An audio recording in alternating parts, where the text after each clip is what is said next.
Hello, and welcome to episode 94 of the Compassion and Cucumbers podcast. I'm Christine. And I'm Sam. And today is my birthday. Yes, it is. Happy birthday. Thank you.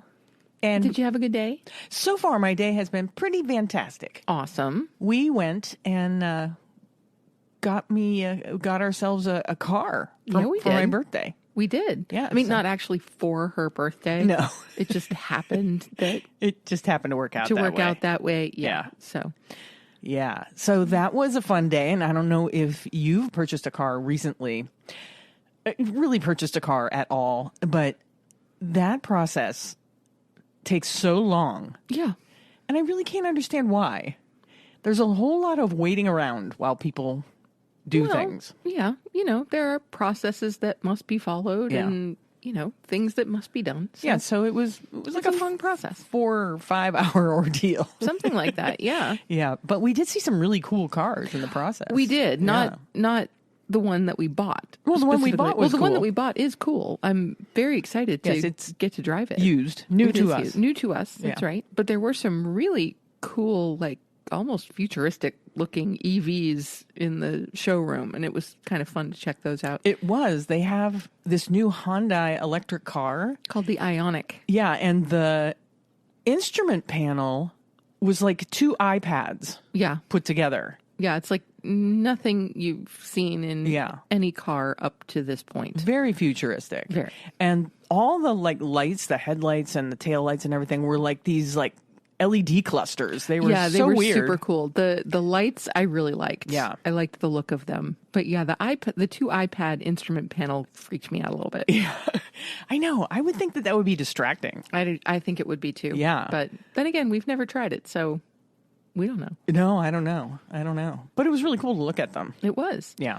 And, of course, while we were waiting for the car to be, you know, detailed and inspected and all of that, we went to lunch. Yeah. And so I got to treat Christine to a birthday lunch. Which was delicious. Yes. We went to a place that was completely new to us. We went to Pie O' Mine and Greens. Yeah. Which is a little pizza / sandwich / salad place. Yeah. It's a franchise. In Orchard Park. Mm-hmm. And so we got a build your own pizza and also a build your own salad. So we could share those 2 things.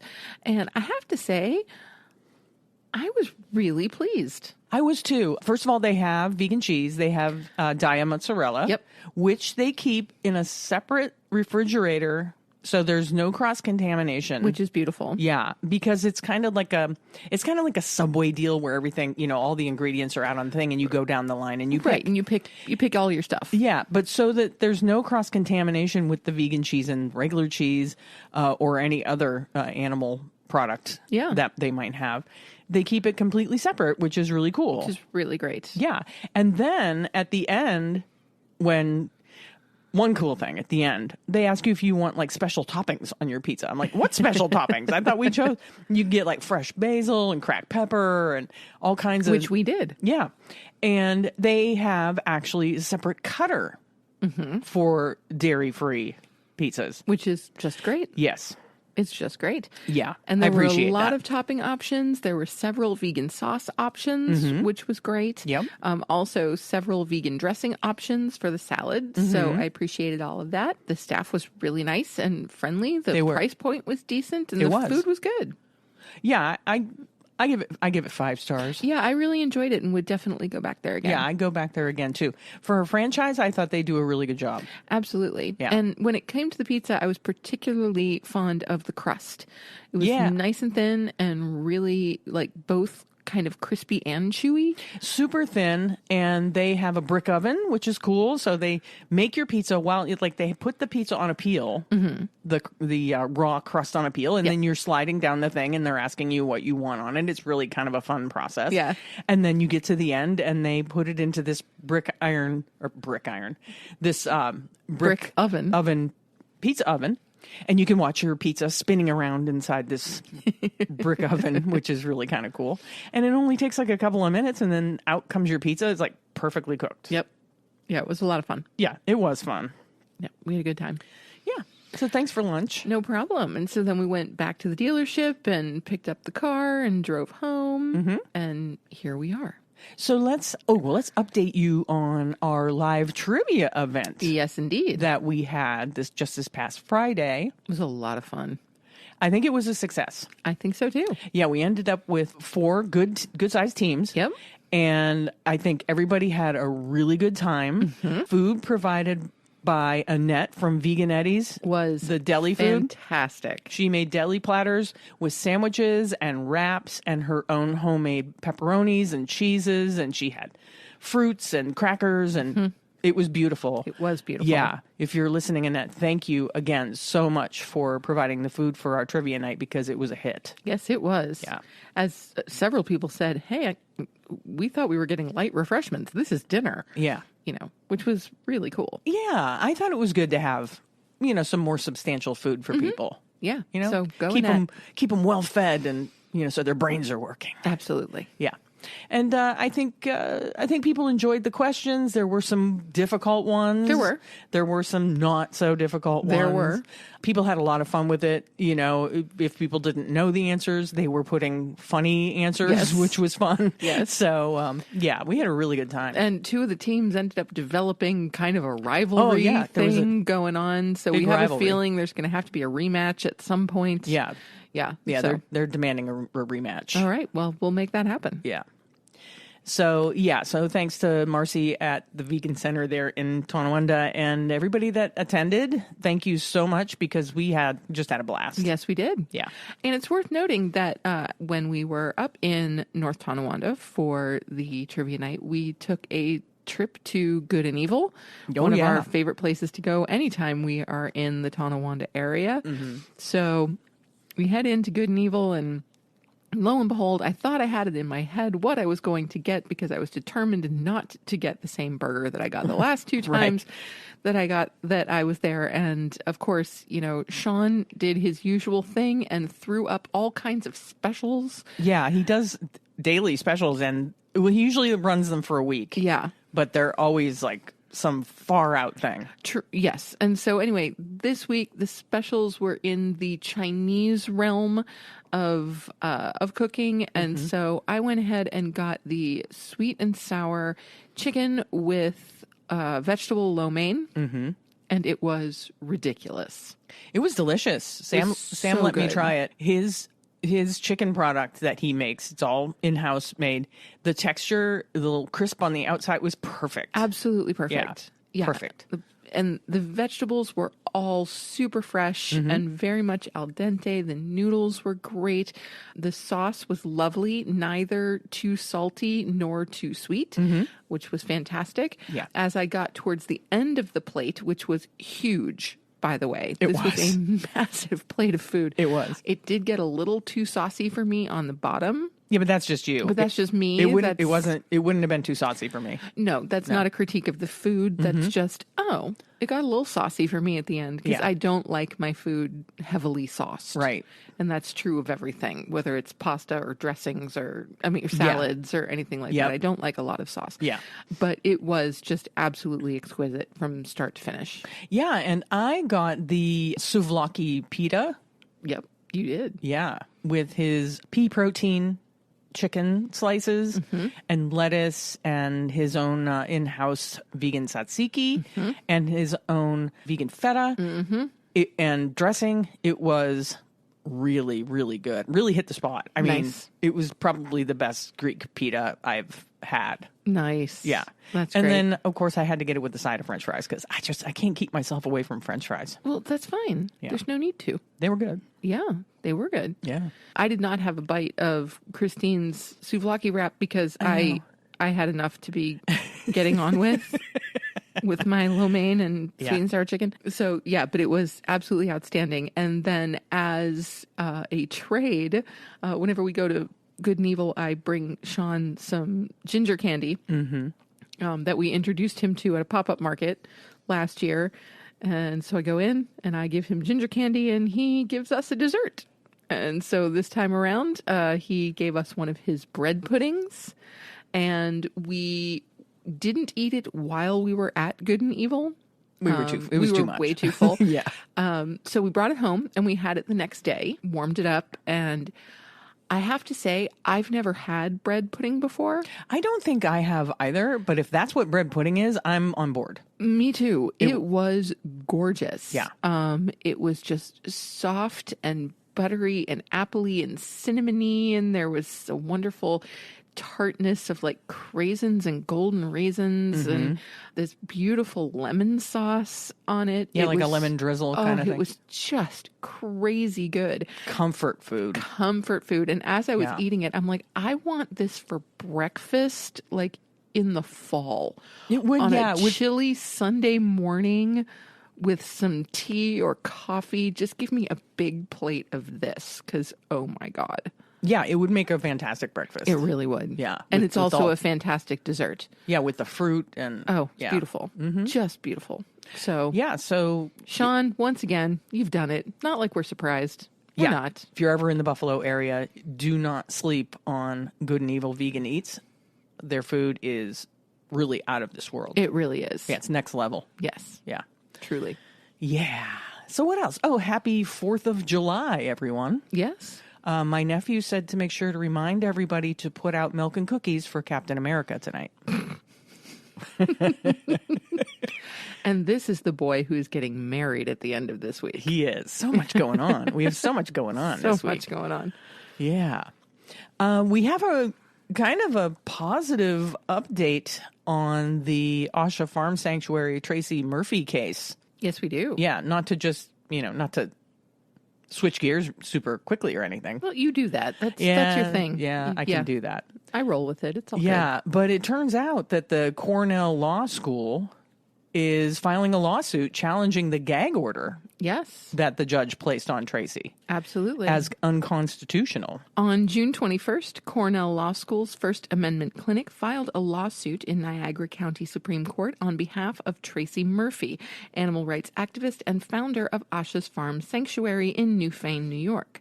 The suit, which is an Article 78 petition, challenges a gag order Newfane Town Court Justice Bruce Barnes imposed on Murphy, restricting her First Amendment rights while she awaits trial on a misdemeanor larceny charge stemming from a dispute over the ownership of 2 cows. It does seem a little unusual that there's a gag order Yes. on a misdemeanor larceny charge, Yes. doesn't it? It does.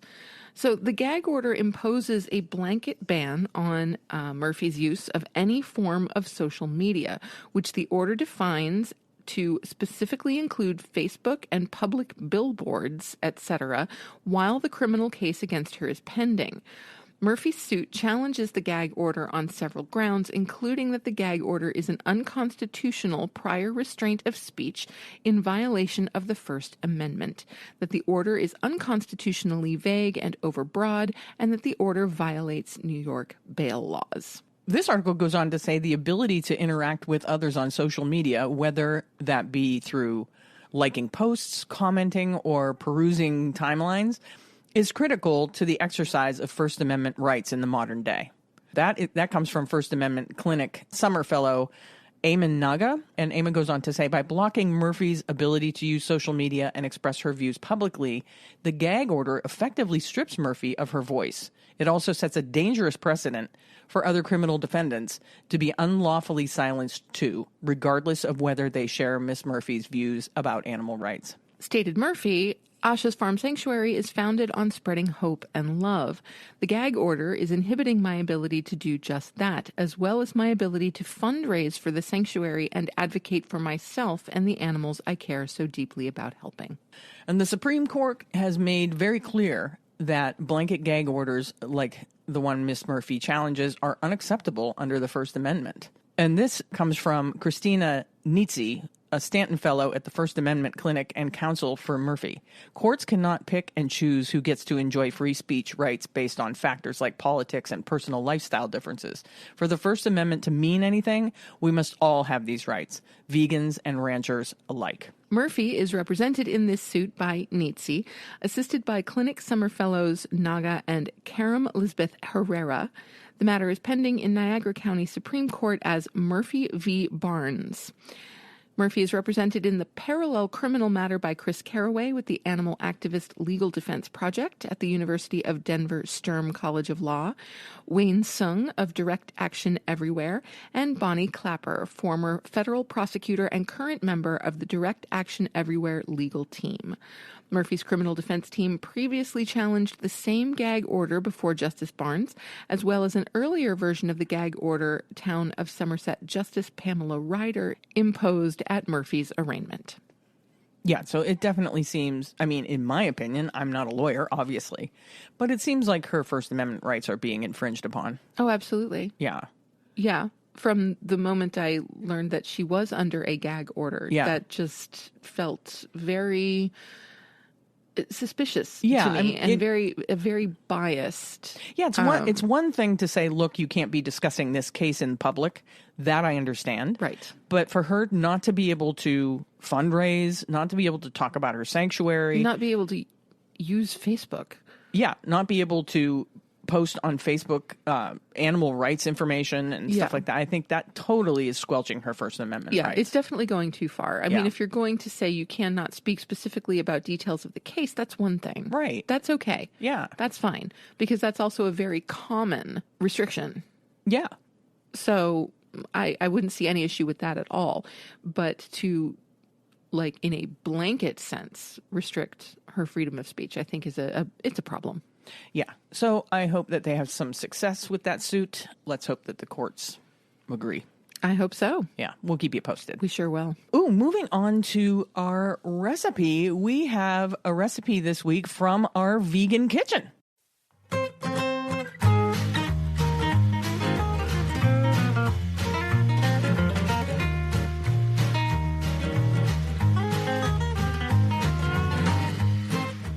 And the recipe from our vegan kitchen this week is Christine's take on the Crunchwrap. That's right. With all this hoopla surrounding the Taco Bell, their recent run of their vegan Crunchwrap, I thought it might be fun to take a stab at making one at home. I also thought this would be a good way to use up the leftover mushroom, lentil, walnut meat that we have left over from my sister's listener recipe from last week. Yeah, we made tostadas with it earlier in the week, and they were wonderful. And then Christine used them in these Crunchwraps, which were also wonderful. Mm-hmm. And we still have a substantial amount of mushroom, lentil, walnut meat left. It's going to be frozen for future use. For future use. Yeah. So that'll be great. But these Crunchwraps, I have to say, first of all, when Christine brought them out of the kitchen to serve them, they were so beautifully folded and like grilled, and I don't even know exactly how you made them, but they were so picture perfect. Were they? Oh, they were beautiful. Oh. Absolutely beautiful. And she had them set up around this little mound of guacamole with some green onions sprinkled over them. They were just absolutely beautiful. Oh, the presentation was there then. The presentation was absolutely there. Awesome. Yes. And you'll see pictures. I'll post pictures.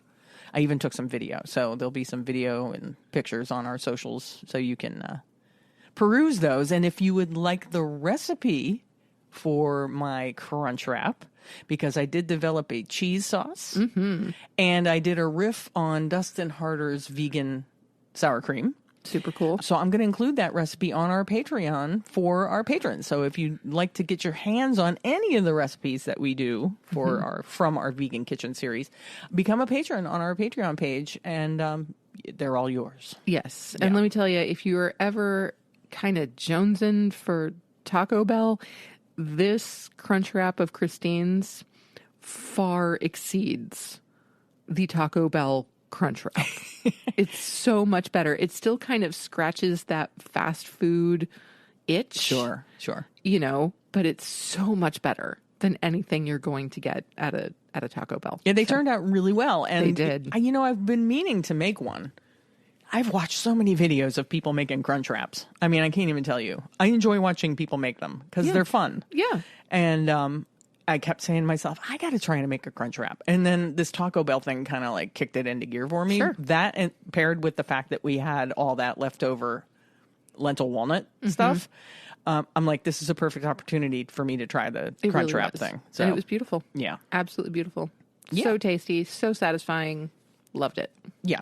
It's a fun recipe, and I would highly recommend making this at home, like this would be a fun recipe to make with kids because you can just pile stuff on there and then fold it up. And it's a fun recipe. Yeah. Yeah. So thank you for making them because they were really tasty. Well, thank you for eating them. Hey, I never have trouble with that. You want to move on to our noteworthy section? Let's do it.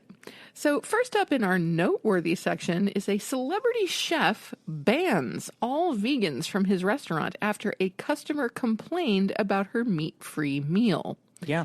Yes, and according to this chef, they, meaning vegans, can F off. That's what he said. Yeah, so just to get into this a little bit, we are talking about UK-born celebrity chef John Mountain posted a Facebook notice that reads, "Sadly, all vegans are now banned from Fire for mental health reasons. We thank you for your understanding." Fire, spelled Fyre, is the restaurant that Mr. Mountain runs in the northern Perth suburb of Connolly. His statement on social media explained why non-meaters are no longer welcome. A young girl reached out to me and said she was coming to the restaurant and asked if there were vegan options, he said. It was my only shortfall. I said I would accommodate her. I said we had gnocchi, vegetables, and that was that. On the Saturday in question, Mr. Mountain said he forgot about the woman's request because he had been busy catering a private party. His sous chef was not happy that evening, scolding him for, quote, not telling them about the vegan customer.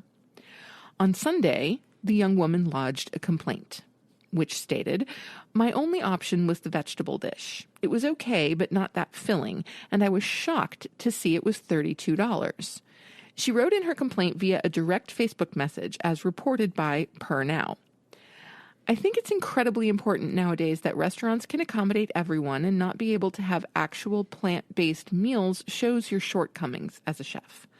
I hope to see some improvements in your menu, as I have lived in Connolly for quite some time and have seen many restaurants come and go from that building and none of them last. If you don't get with the times, I don't hold out faith that your restaurant will be the one that does." It seems the restaurant took the woman's complaint to heart.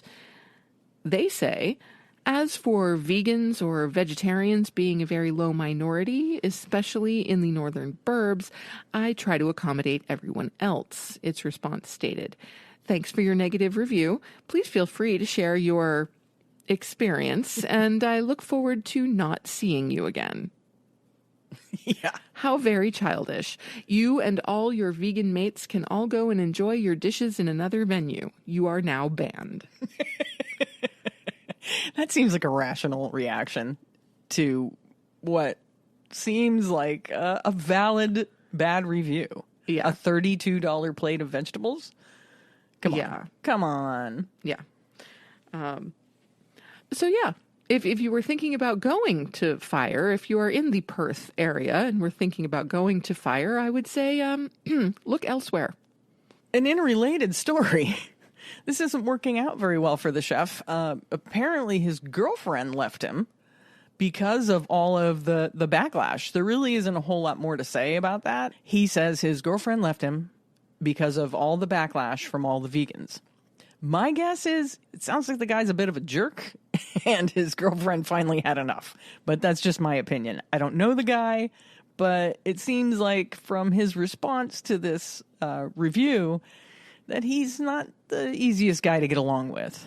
Well, the thing is, you got one small detail wrong. What's that? His girlfriend didn't break up with him. He broke up with her. Really? Mountain said he broke up with his girlfriend because she just kept breaking down. And I thought, well, that's the last thing I need. I've got enough vegans on my back. Oh. So he used the vegans to break up with his girlfriend. Yes. He's not a nice man. No, it certainly doesn't sound that way. Yeah. So, again, if you were considering Fire, go elsewhere. I would reconsider.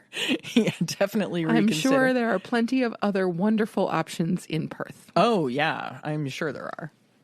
I just thought that was a pretty interesting story. It is interesting. And, honestly, it leads right into our main topic.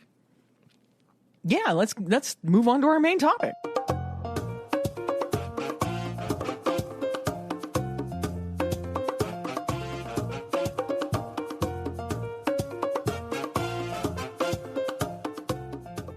It really does, because it's a perfect segue into the main topic. I agree. Yes. So our main topic this week is we are going down the vegan Reddit rabbit hole. Yes. And we're perusing the vegan subreddit of the AITA Reddit. And if you're not familiar with that, it's the Am I the Asshat? I'm saying asshat. It's another word. Subreddit on Reddit. Now, if you're not familiar with Reddit, it's like a forum from the old forum days of the internet where people can pose questions. This particular subreddit is where people pose questions and ask, was I the jerk in this situation? So there's a vegan subreddit of this subreddit. And there's some interesting situations. Yes. So I thought we would peruse some of them and maybe give our opinions on whether we think that person is an asshat or not. Right. And before we do that, I would like to preface that our opinions mean nothing at all. No, just to us. Just to us. So these are just our thoughts. Yeah, you can form your own opinions. That's right. And we hope that you will. So I have to say that I was completely unaware of any of this. I don't Reddit. I know that Reddit exists. Mm-hmm. I've got that much, but I didn't know about AITA. I didn't know there was a vegan subset. Oh, yeah. So, Christine sends me links to all of these stories, and it's really pretty funny. So this could be an interesting ride. Yeah. So the first situation that we're going to give our opinions on is, am I the asshat for lying about a food allergy? So here's the story. I'm vegan, have been for over 5 years. I'm lucky to live in a major city with a plethora of entirely or partially vegan restaurants, but when I visit my family in rural Pennsylvania, my options become non-existent. Attitudes toward veganism here range from ignorance to outright hostility.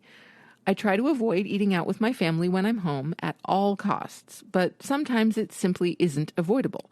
For example, my sister's wedding rehearsal dinner. My sister had her dinner at the foremost fine dining establishment in this town. It's a big old tavern that bills itself as a French-influenced steakhouse. Menu fare is every imaginable cut of steak drowned in butter with some chicken and fish drowned in butter, plus sides of veggies and mashed potatoes that are, yes, smothered in butter. The 1 or 2 vegetarian dishes are buttered and drowned in creamy sauce. Given that my little brother used to wait tables here, I know that they frown upon substitutions and don't use much veggie oil for the sake of quality. I've had 2 negative experiences here, too. I tried to explain my vegan diet the first time here, in depth, yet my sad little plate of steamed broccoli was drizzled with butter and my iceberg lettuce salad came with ranch. The second time, a chef came out personally and promised me that his tomato pasta dish was vegan, only for me to find that they'd swirled Parmesan cheese into the red sauce to disguise that they'd accidentally sprinkled it on top. That incident broke my trust completely. Yeah, it would mine too. Yeah. For my sister's dinner, I called ahead and told the chef that I have life-threatening food allergies to meat proteins, dairy, including butter, and egg. Finally, they took me seriously. I was served a dish of plain pasta with salt and pepper and fruit, which sucked, but I appreciated the consideration. For those allergies, though, they had to scrub down the entire kitchen, clean the fryers, check the ingredient lists of their products, etc. That prep apparently cost them an extra 2 hours, and I didn't realize this. They charged my parents, who are paying for the rehearsal, an extra several hundred for their time. My sister and parents are livid. I already sent my mom the several hundred needed to cover the extra cost, but they're upset at me for lying and humiliating the chef and restaurant whom they have close ties to. My sister's wedding is this weekend, and something tells me that it's going to be tense. Personally, I think that if the restaurant is going to continue with their ignorance and inconsideration, they got what they deserve. AITA for ensuring my needs are met. I say no. This person is not in the wrong. If the only way they could be assured that they would have something to eat at this dinner and his family were not extending, to this chef who they apparently have a relationship with, that please make a vegan meal for my son so that he has something to eat for the rehearsal dinner. Yeah. That you would think that that'd be a simple thing to do. You would. You know, make a pasta with a red sauce that has no cheese. Yeah. Or something. You know, with a side of some good bread and no dairy butter. And some vegetables. Yeah. And some vegetables. It shouldn't really be that hard. One wouldn't think. Yeah. And I'm sorry that this person's family is livid over the whole thing. But I think that they're lacking a little bit of understanding where his vegan needs come into play, you know? Yeah, absolutely. I agree. I mean, and it would be a little bit different if the chef had not tried to disguise dairy in a pasta dish beforehand and knowing that they had disguised dairy. Yeah. Which I have to say, that's just dangerous because there actually are people who have serious allergies to dairy. And that's not something that should be hidden. There's a reason that dairy is among the major allergens that must be listed on every package of food. Yeah. It also kind of makes me wonder, did that kitchen really do all those things that they said they did? I don't know. I mean, as ignorant as they seem to be to what vegan food is, I just don't see them going through all that they said that they went through, you know? Well, I can't comment on that because I don't know whether they did or not. Yeah. And so at face value, I would rather assume that they did do the things that they said they did in order to protect this customer who had supposedly life-threatening allergies. Yeah. Yeah. So I guess we're both falling on the no, this person is not an asshat.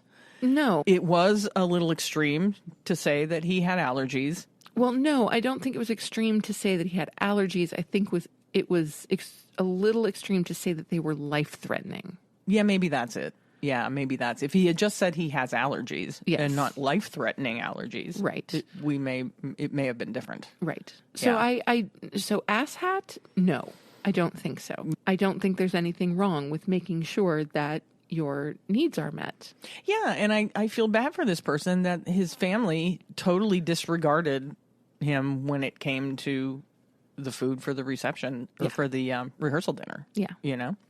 It just seems, I don't know, a little uncaring of them. It's inconsiderate, certainly. Yeah. All right, our next situation. Am I the asshat for not including vegan dishes in our Easter dinner? I, a 48-year-old female, recently hosted an Easter dinner for my family and invited my cousin Rachel, who is a 50-year-old female, alongside with her son, who is a 16-year-old male, who is vegan. Rachel invited her brother-in-law, Richard, who's a 50-year-old male, who is also vegan. I forgot to make vegan dishes, and unfortunately, both of them showed up. Richard couldn't bring anything, and Rachel only brought a small meal for her son.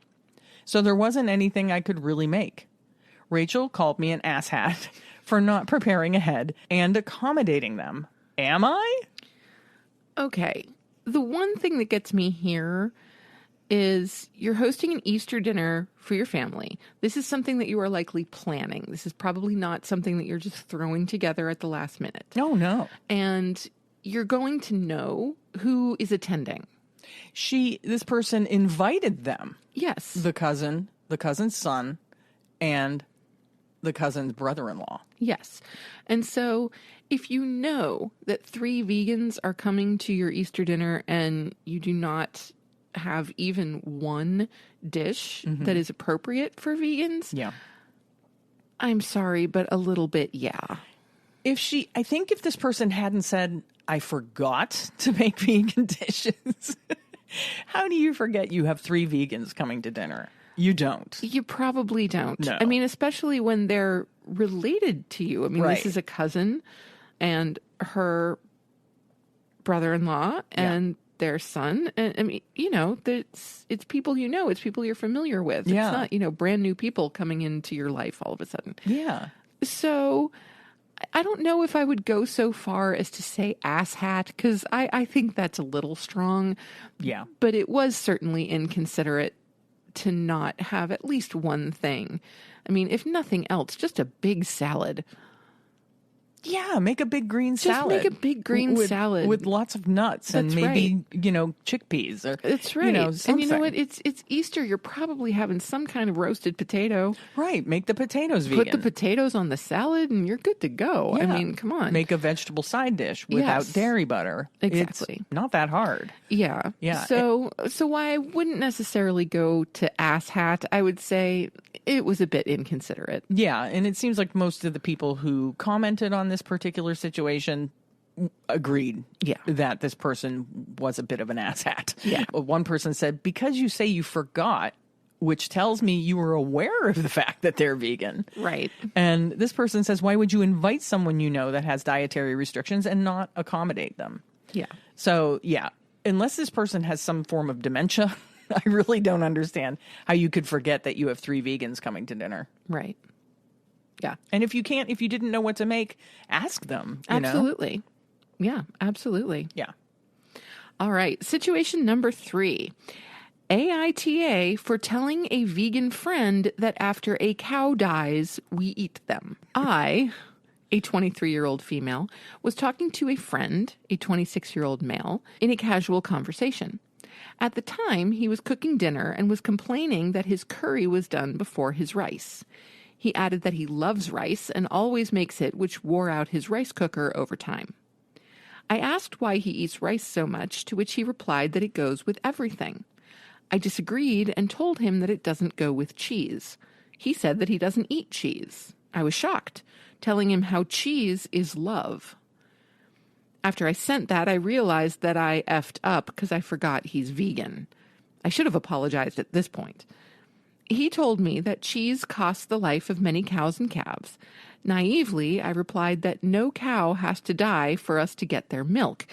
So he asked, what do you think happens after the cow can no longer provide milk? Jokingly, I replied, we eat them. He stopped talking to me since. I felt terrible. I apologized later and told him that I do understand where he's coming from. He told me that I didn't, or else I wouldn't contribute to it. I added that I don't eat meat that much, but he just continued to ignore me. After a couple of days, I still felt terrible, like I genuinely insulted him. I didn't want to lose a friendship over it. So I apologized again, for the last time. A day later, he replied, it's not me you need to apologize to, it's the animals. At this point, I didn't know what to say, so 2 days later, I replied, sorry, cows. It's been over a month now. Still no reply. Yeah, and I guess the update is her summation of the whole story is I told a friend that cheese is life, forgetting he was vegan. He got insulted. After me apologizing multiple times, he asked me to apologize to the animals. I think both of these people may be overreacting. Yes. I also think they need to speak in person because it sounds like they're texting each other. Yeah. And that is not a good way to resolve conflict. Agreed. Right? Was this person an asshat? I don't think I'd go that far. I think it seems like she forgot that he was vegan when she made the comment about cheese being life. And at that point, it sounds like she was slightly apologetic. Yeah, a little bit. But maybe not apologetic enough. Well, I mean, the thing is, number one, there are a lot of people who feel like cheese is life. Or as she puts it here, how cheese is love. Yeah. You yourself felt that way prior to going vegan. Yeah. Sure, I liked cheese. You're a big fan of cheese. Yes. It's addictive. It is. And so, yes, I think, the comment about cheese and certainly the comment about eating the cow and certainly the comment about no cows having to die to get milk and all of those things. Yeah, insensitive. Certainly. And, well, it shows a little bit of ignorance. It also shows a bit of ignorance. Yeah, there's no question. Yeah. So, again, maybe inconsiderate and insensitive. I don't know about full-on asshat. Right. And as for the vegan, I think possibly taking those comments a little too much to heart. A little too personally. Yeah. We have to acknowledge that not everybody thinks in the same way that we do, and they have the right to think in whatever way that they like. And it could be that she was she was trying to make light of it, that she was trying to make a little bit of a joke. It could have been a little bit of cognitive dissonance going on. Yes, absolutely. Yeah. So yeah, I'm sorry to see this be a major rift in a friendship. Yeah, I mean, I hope they made up. I do too. I really hope that they managed to patch things up. Yeah. So again, I would go with, insensitive, maybe ill-informed. Yeah. But not all the way to asshat. No, I would say half asshat. I think. Are we going to do rankings now? Like quarter ass hat and not an ass hat, quarter ass hat, half ass hat, 3/4 ass hat, and full on ass hat. Yeah, why not? All right. I think her response, "Sorry, cows," probably did not go over well. Probably not. I also have to say, I realize that these are two pretty young people in their early 20s, that they've obviously never heard of risotto. Because risotto is cheese. Rice and cheese. Yes. And can be made vegan. Certainly. Yes. So there's that. Yeah. There's a lot of ignorance going on here. They need to call each other on the phone and actually talk on the phone and stop texting and each look other. For risotto recipes. Yes. So I hope that they can resolve their differences and make a vegan risotto together. That would be great. I like that. All right. Our next, am I the asshat? Am I the asshat for forcing my vegan daughter to cook meat?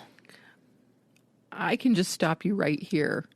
Well, when the I originally is yes. Yeah, when I originally posted some of these scenarios to Sam, she did immediately say yes. And I'm like, wait, you have to read the scenario. You have to hear the scenario. My daughter, who is 16, has been vegan for about a year. Me, my husband, and her brother, who is 14, have tried to be as supportive as possible. We aren't a family that eats meat daily, so it wasn't that hard for me to accommodate her. When I do cook meat, I also make something else for her and keep the side dishes common for everyone. She does have some separate dishes, but most are common, and I can clean it if I have to cook for her. A few months into her vegan lifestyle, she tried to convince us to go vegan and would get increasingly angry when we said no. Me and my husband shut that behavior down hard and told her that she can follow whatever diet she wanted, but she cannot expect others to. She sulked for a while, but stopped doing that. Last weekend, I cooked the family a big pot of chili, a small vegan one and a large beef one, so that I can refrigerate it and use it for next week. The next day, I found the fridge empty of both the chili, and it turns out my daughter decided that we were being too callous about meat. She felt the smell was too much when she opened the refrigerator door, and that she can't eat anything from the refrigerator after that without gagging or puking. She told me that I needed to throw all the vegan food out in the fridge and restock them. Me and my husband were livid. Wasting food is never okay with us, and that was a lot of food. I told her I am going to continue using the vegan products that are in the refrigerator, and she can either eat it or not, but I am not wasting food. That whole week, she kept making faces at dinner while she ate. Sounds like a typical 16-year-old. It does. As a punishment, here's where things get dicey. As a punishment, I gave her the recipe and told her she needs to buy them and cook it next weekend. She yelled and begged, but I stood firm in the end, and she did it.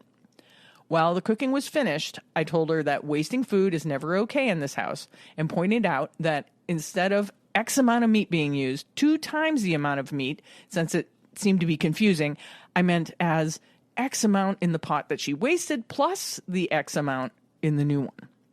I didn't purposefully make her put more than what was used previously. It was just she threw the food away, so we made her remake it. Now she started crying and yelling at me about how awful and disgusting I was because I not only forced her to buy meat, which she is very much against, I also forced her to cook it, and now I am also telling her that it was her fault.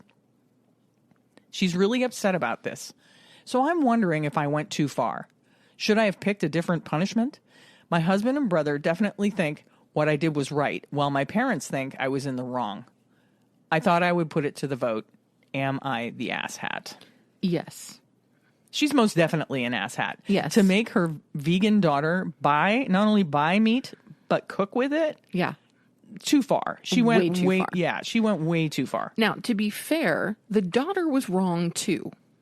Yeah. She's acting, like a belligerent teenager. 16-year-old, Yeah. and no, she should not have thrown the food away.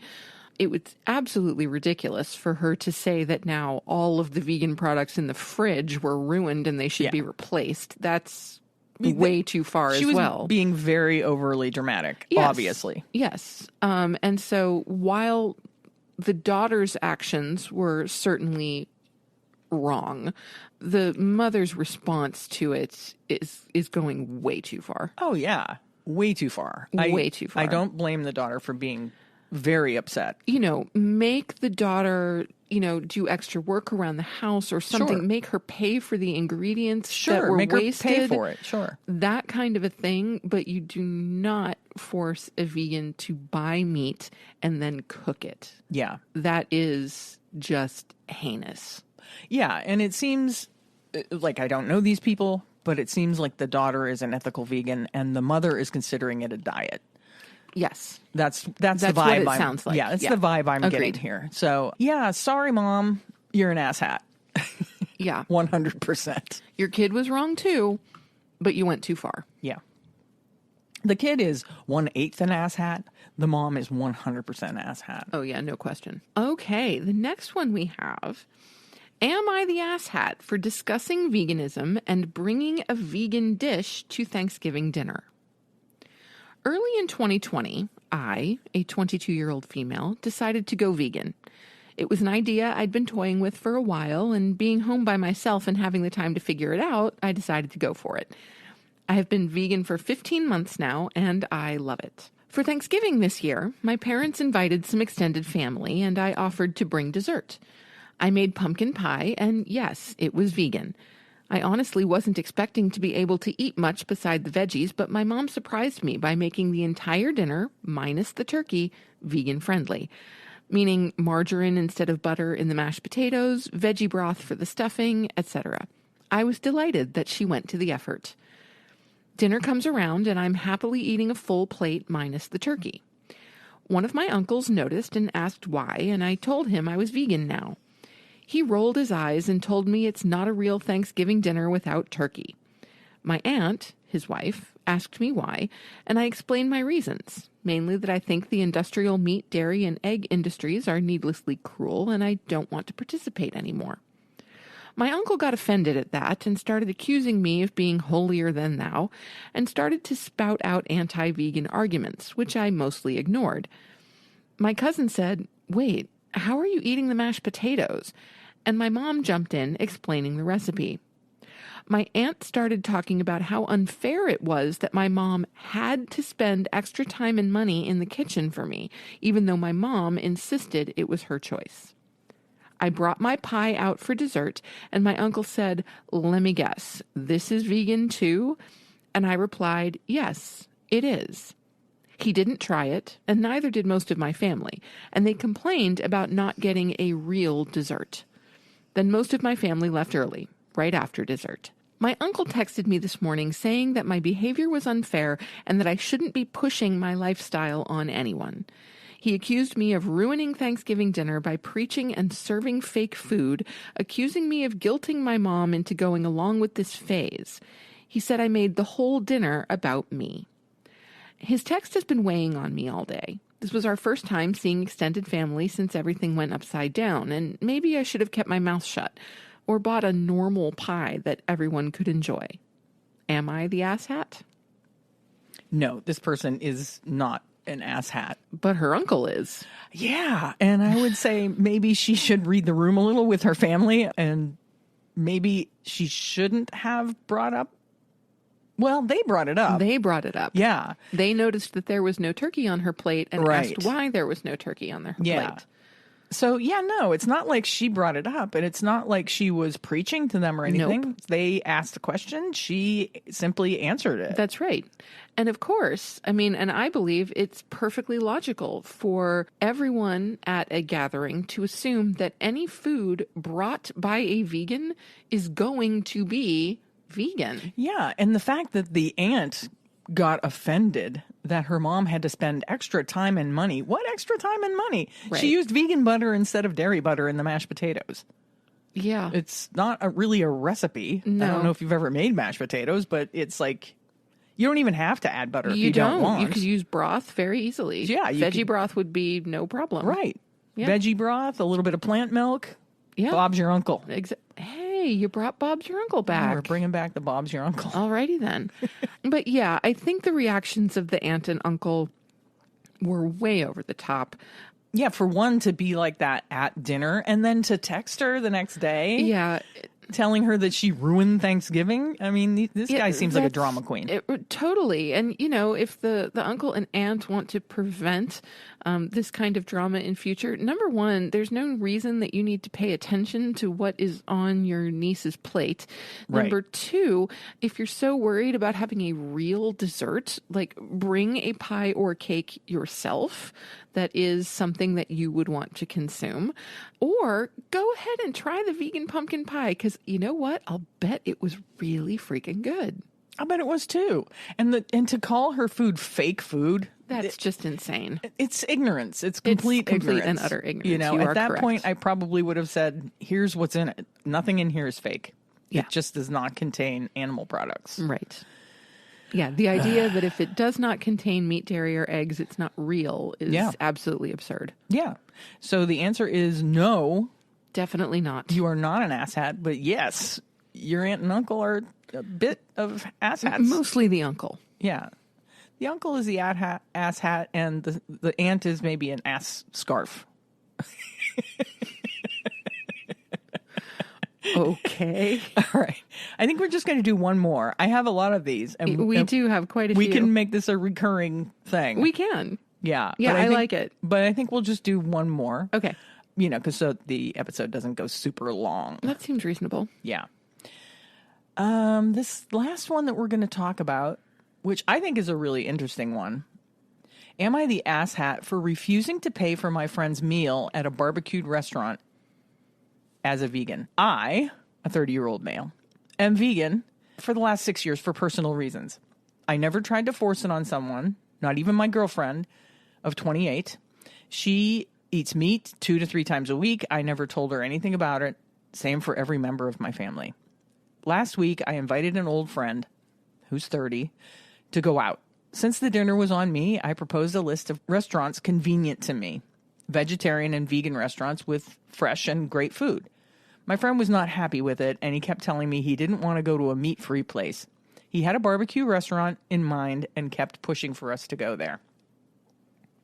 I told him that he has 364 days out of the year, times 2 meals a day to eat meat, and that one dinner without it will not kill him.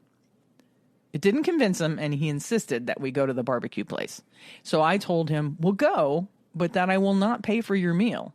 He laughed and said, okay. We went to the restaurant. I ordered some sides like mashed potatoes and so on for 15 euros. He had a ribeye for 50 euros. It was the premium quality meat they had. We had a great dinner, even if I was a little frustrated to only eat side dishes. At the end of the dinner, when it was time to pay, I told the waiter I was only paying for my part. My friend then became very angry, telling me he thought that I was joking and that I'm a terrible friend. And this kind of stuff. I refused to pay for him, and we haven't spoken since. So am I the asshat here for refusing to pay for him? I don't think so, no.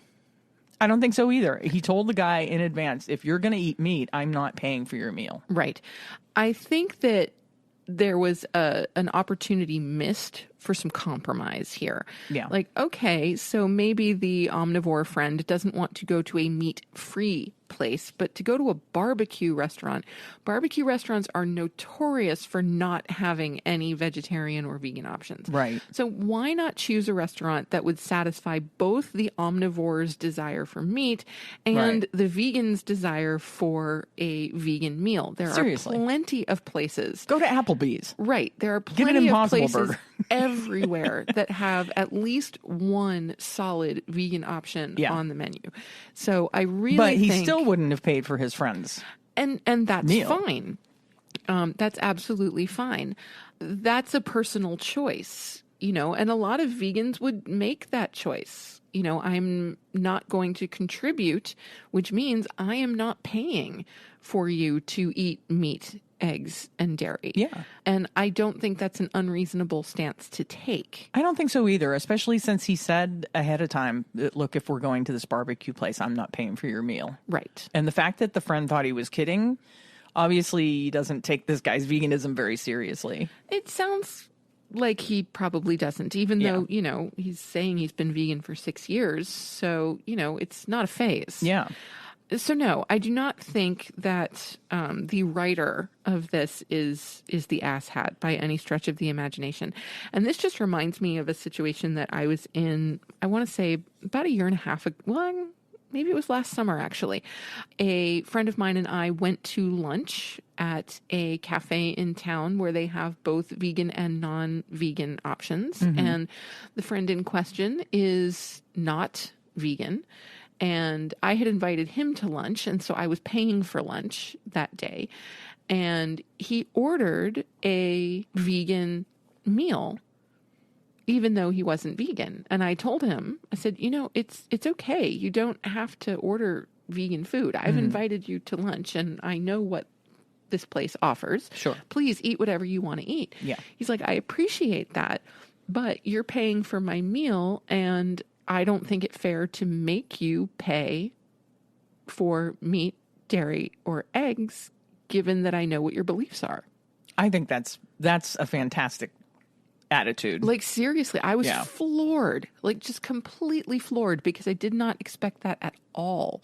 And that someone, would even think about that. Yeah. Like, oh, I appreciate that you're paying for my meal. And you know what? I don't need to eat meat and cheese all the time. So yeah, I'll get something vegan. Yeah, that seems perfectly reasonable. Because you're paying for it. Yeah, but not only that, amazing. I think a lot of times people don't realize that the vegan options are delicious. So yeah. You're actually depriving yourself you by really are. Not trying the vegan option at restaurants that offer them. Mm-hmm. Because in most cases, they're good. Yeah. Unless you go to Fire in Perth. Apparently. Where you get a $32 plate of vegetables. Right.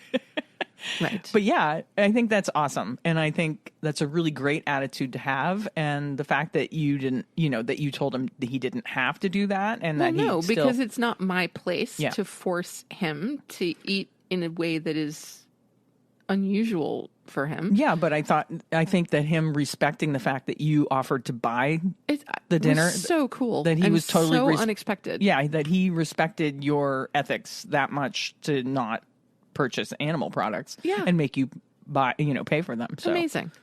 Like I was just like, seriously, I still think of that day and I'm just like, wow, that was really freaking cool. That was really cool. Yeah. And I think that this guy, I wish his friend would have been that cool. I do too. Or at least been understanding of the fact that he's not going to pay for your meal. Right. Or yeah, it's like if you're picking a place that is so meat heavy and that is going to have next to nothing for your vegan friend to eat, like how are you going to expect them to pay for your meal? Yeah. You've already dominated the restaurant choice. Mm-hmm. And now you expect the vegan who has been in a way disenfranchised by the choice of restaurant. Yeah. You're going to make them pay for a meal that they can't even really enjoy. Yeah. Yeah. So we vote no, you are not the asshat. Your friend is. But your friend is 100% asshat. Yes, without a doubt. He's asshat through and through. Yes. Yeah. Full on asshat. Yeah. So, yeah, like I said, we have a few other scenarios that came from that subreddit, but I think we'll save them. Yeah, we'll bring this back up because this is fun. It is fun. This is totally fun. And there's a lot to touch on. And the funny thing is, I thought of doing this like a week ago. Mm-hmm. Wrote up the outline for the episode and all that jazz. And then just last night, a YouTuber that I like to watch, Unnatural Vegan, and I think I've spoken about her YouTube channel in the past, did something very similar. Oh, really? Yeah. She was reading through a vegan subreddit. And I don't think it was the Am I an Asshat, but she was reading vegan subreddit situations. And I'm like, that's so funny. It's like, I don't know. It's like, what do they call that? Shared consciousness or global consciousness? No, absolutely. Whatever. Yeah. Shared consciousness. Yeah. So I just thought that was interesting that someone that I follow was doing the same thing that we were planning on doing. Yeah. Yeah. Pretty cool. Yeah, we'll definitely be revisiting that. Yeah, because this is fun. I actually really enjoyed like getting into these stories. Yeah. You know, just they're all these interesting situations that we don't wind up in on a regular basis.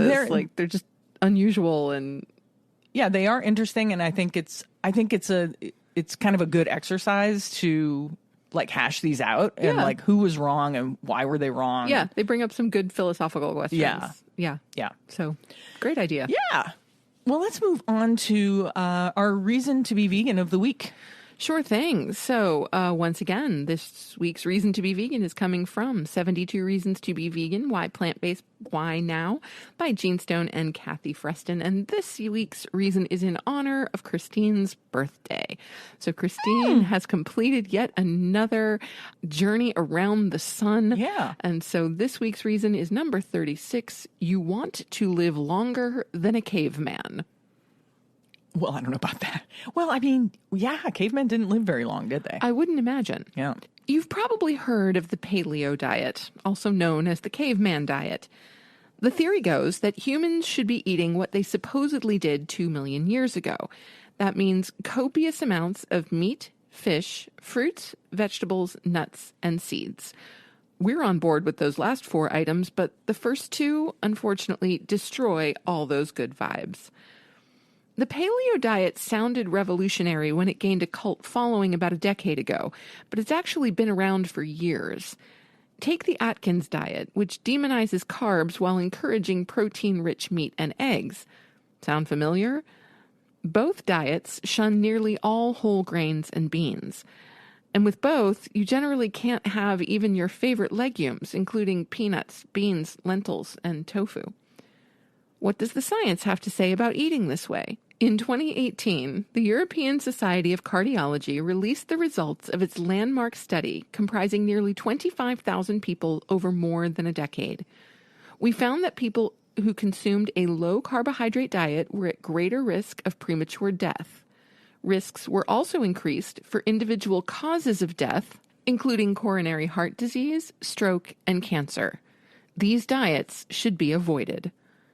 According to the study, when compared with people with the highest intake of carbs, those with the lowest intake had a 32% higher risk of all-cause death over an average 6.4-year follow-up. In addition, risks of death from coronary heart disease, cerebrovascular disease, and cancer were increased by 51%, 50%, and 35%, respectively. A study out of the University of Melbourne found that just 8 weeks on the paleo diet can lead to high blood pressure, bone problems, high blood sugar, and diabetes. Meanwhile, a study published in the European Journal of Clinical Nutrition concluded that the diet increases levels of TMAO, a metabolite associated with heart disease. It gets worse.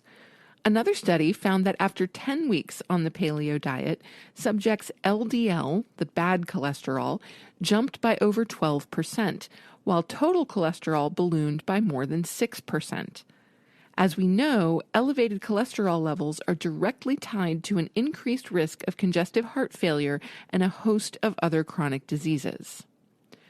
If that's what fewer than 3 months of eating meat, dairy, and eggs can do to your body, imagine what an entire lifetime could do. Let's put it this way. The average lifespan of a caveman during the Paleolithic era was about 30 to 35 years. I'm actually surprised they lived that long. Right? So if you want to truly live and die like a caveman, perhaps this diet is for you. But if you want to live a long and healthy life in the 21st century, maybe you should stick to plants. I guess the answer to the question is yes, I do want to live longer than a caveman. And you already have. Yeah. Go me! Yes, indeed. Go you. Take that, caveman. Oh, my. And that brings us to one of our favorite segments of the show. It's time for our listener shout out. Just want to give a shout out to all my fans watching. I love you guys. I love you. This week's shout out goes to Liz Ryan, aka Happy Crone. You might remember that we read an Apple Podcast review from Happy Crone a while back. Well, now we know who she is. We received the kindest email from Liz last week, and we're delighted to know that she finds our show helpful and entertaining. She attended her very first Veg Fest in Durham, North Carolina recently, and met a rescue pig named Jolene. So Liz, go ahead, contact us with your t-shirt size and address so we can send you a CNC swag bag. You can do that by emailing us at compassionandcucumbers@gmail.com or DM Christine on Instagram. Thank you so much for listening. Yeah, thanks for listening, Liz. And thank you so much for sending that wonderful email. It really made our day. It really did. It was just beautiful. Thank you so much. Yeah.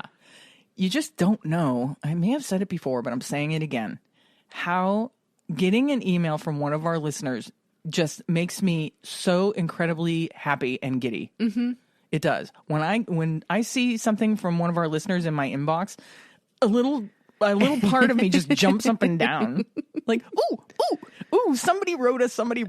Yeah. I love it. It is. It's super cool. Yeah. So if you're listening and you've ever thought of like emailing us about an episode or something you think we should be talking about or something, or you just want to say, hey, how's it going? Or you want to send me a happy birthday, you could do that.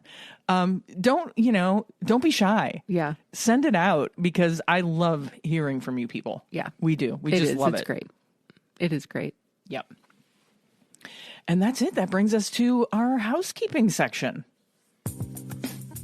Hey, we want to try your favorite vegan recipes, and we want to include them in our listener recipe segment. So email or DM us the vegan meals that you like to make at home. Send us the recipe so we can try them, and let us know if you want us to share the recipe with our other listeners, and we'll definitely pass it along. If you would like to support the podcast or to keep tabs on what we're doing, thinking, and where we're going, you can subscribe to our YouTube, our newsletter, our Patreon. You can also follow us on Happy Cow. We're doing a lot of reviews lately. I've been catching up on my Happy Cow reviews in the last couple of weeks, which has been a whole lot of fun. Yeah. And if you'd like to do that, you can find Christine at Compassion and Cucumbers, and you will find me as CNC Vegan. Yeah, Sam was catching up on her Happy Cow reviews while we were stuck in the car dealership all day long. It's true.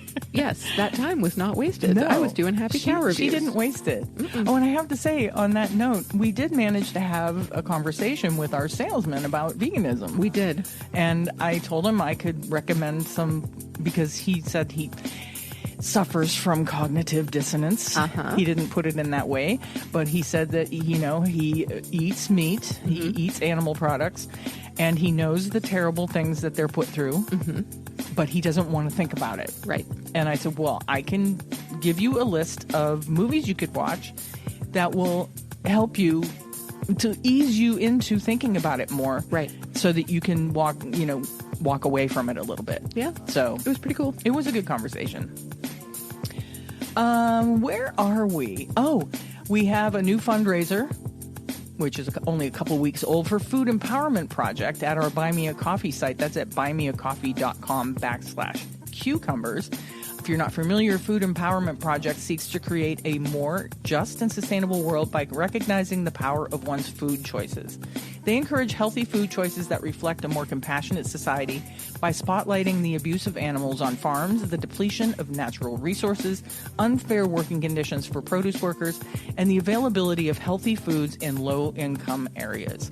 So if you'd like to support the Food Empowerment Project, you can do that by giving to our fundraiser at our Buy Me a Coffee. You sure can. I'd love to invite you to follow my Etsy site, Cucumber Craftworks. As I'm sure you've heard before, I do hand-knit scarves and hats, handmade jewelry, bead art. It's all vegan and made with a lot of love. And just recently, I started a new collection of items. These are stuffed animals. They're hand-knitted, huggable, lovable stuffed animals. And they're adorable. And once I get them up on the site and running, which should be very, very soon, 25% of all proceeds made from the sale of these animals will go to benefit the Mockingbird Farm Animal Sanctuary. That is just, it's fabulous. So far, she's made this adorable cow. Named Cow Ramel. Cow Ramel, who's caramel colored. She's made this lamb that, oh my God, is ridiculously cute. Luna the lamb. Luna the lamb. Because she's all silver and gray. You made, what was the other thing that you made? Bunny. Oh, the bunny. The sage green and pink bunny. Yeah. Bun. Floppy ears. With big, long, floppy ears. Adorable. And she's working on completing a puppy dog. Yes, who will be named Oreo because he's black and white. Yeah. Mm-hmm. Yeah. So. And there will be many more to come. And these will also be items that can be custom ordered as well. Yeah. They're really cute. You got to check them out once she gets the pictures up on the site. Yep. They're not up yet, right? No, that should be tomorrow. Okay. Hey, you want a listener shout out like Liz? Well, you can get one by sending us a DM or an email letting us know that you listen and tell us a little bit about yourself. I think I already said how much I love getting your emails. She really does. So if you want a listener shout out, it makes her day. Send me an email and just, tell me how great you are. Leave us a review on your podcast app if it allows. And if not, see if they have a rating function and rate us as you see fit. Of course, Christine would jump in here and ask for 5 stars, but I won't really do that. Yeah, give us what you think we deserve. Exactly. Also, you can share the show with a friend or family member that you think would enjoy what we do, or share our social media posts. It is the easiest way to support us or any content creator, and it costs you nothing at all. Yep, and rounding out the housekeeping, we're asking you to join the AFA Vegan Voter Hub and give to them monetarily if you can. The Agriculture Fairness Alliance is lobbying on our behalf so that our vegan voices are heard. You want to make a real change on the upcoming Farm Bill? Join the Vegan Voter Hub. And that brings us to our sign-off. So there's nothing left to say but where cukes and compassion are always the fashion on the podcast. Thanks, James. Have a great week, everyone. We'll talk to you next Tuesday. We love you. Bye. The end.